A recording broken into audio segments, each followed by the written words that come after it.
What's up, playa? Yeah.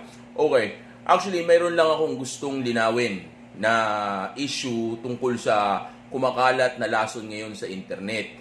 At ito ay tungkol sa maling paniniwala ng mga kalalakihan ngayon sa internet. Kasi ang akala ng karamihan ngayon ay may sigma male sa isang relationship. Okay? Actually, ganito yan mga G. Kung sigma male ang paniniwala mo sa sarili mo, okay, unang-una, dapat wala kang babae o hindi ka nakikipagrelasyon. Okay? Pero kung isa kang sigma male na sabihin nating may halong alpha male o sabihin na nating branch out ng alpha male, okay, at meron kang babae, then ang ibig sabihin nito ay hindi ka sigma male o pwedeng maging sigma male sa relasyon ninyo. Dahil tandaan nyo, ang sigma male ay walang pake sa ibang tao o sa kung ano man ang nangyayari sa community, sa paligid niya o sa society o sa pakikipag-socialize at lalong-lalo na sa dating. Okay? Kung purong sigma male ka. Okay? So kung papasok ka sa isang relasyon o kahit na hindi pa ito committed relationship, let's say kadate mo lang yung babae, then ang ibig sabihin nito ay mamimili ka lang sa dalawang posisyon na maaring pagpilian mo. Okay? At ito ay maaring ikaw yung alpha at ikaw yung beta. Dahil dalawa lang naman kayo sa isang relasyon. Kasi kung magiging sigma male ka sa isang relationship, then hindi mo papansinin dapat yung babae mo. Di ba dapat wala kang pakailam sa babae mo kasi nga sigma male ka. Okay? Pero nga kung papasok ka sa isang relasyon, committed man ito o hindi, dating man ito o hindi, as long as romantic relationship ito, kahit nga sa pakikipagkaibigan lang, okay, may dalawang posisyon ka lang pwedeng pagpilian. At yun nga ay yung dalawang sinabi ko kanina o na-mention ko, which is yung alpha o beta. Kasi dalawa lang yan, yung leader at yung follower. So, paano ka magiging sigma dun? So, hindi pwedeng mangyari yun. Okay? So, again, wag ninyong hayaan na lokohin kayo ng mga tao sa paligid nyo o lasunin kayo ng mga maling paniniwala ninyo sa mga bagay-bagay.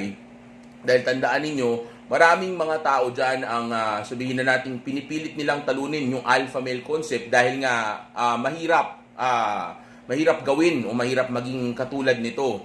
Lalong-lalo na sa panahon natin ngayon. Kaya ang ginagawa nila, kung ano-ano mga konsepto ang mga inilalabas nila at itinatapat nila dyan at kasama dito ay yung pagiging sigma male mo. Pero kung gagamitin mo yung utak mo at gagamitan mo ito ng logic at critical thinking, kung magiging sigma male ka sa isang relasyon, then dapat wala kang babae. Diba? Dapat nga wala kang relasyon. O hindi ka interesado man lang sa babae. Okay? Dahil nga sigma ka. Diba? Dapat loner ka.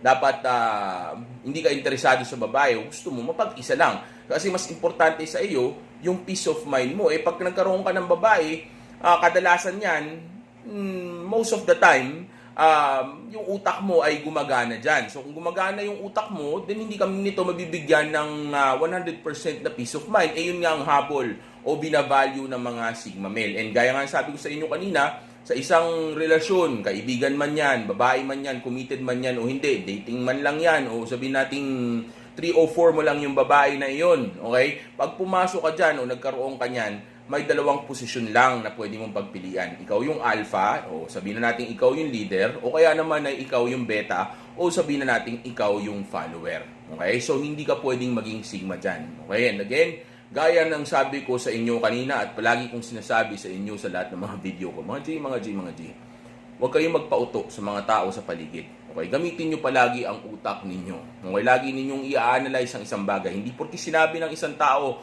o isang sikat na influencer ay papaniwalaan na ninyo kaagad. Okay? Kasi nga, karamihan dyan, ang ginagawa nila, kaya nila sinasabi na sigma sila, ay para lang hindi sila matag o malabel as a beta male. Kasi nga, mahirap maging alpha male. So dahil hindi nila kaya maging alpha male o hindi nila ganun kagusto ang pagiging alpha male, nag-iisip na lang sila ngayon ng paraan para hindi sila matawag na beta kasi nga ang beta ay isang mas mababang bersyon o level ng isang alpha male. So para hindi sila mapasama dun sa mga inferior na beta male, ang ginagawa nga nila ay tinatawag nilang mga sigma raw sila. Okay, so kung magiging sigma ka at nasa loob ka ng isang relasyon, then niloloko mo ang sarili mo doon. Kasi dalawa nga lang ang posisyon doon. Kung ikaw, it's either ikaw yung sumusunod o ikaw yung sinusunod. Okay? So, gamitin ninyo palagi ang utak ninyo sa mga bagay na ganito. Kasi hindi ninyo gagawin yan, maniwala kayo sa akin, hindi lang basta magagawa kayong lukuhin ng mga tao na ito sa paligid, pati ikaw, ang hindi mo alam. O sabihin na natin, hindi mo mamalayan na pati pala ikaw ay niloloko mo na pati ang sarili mo.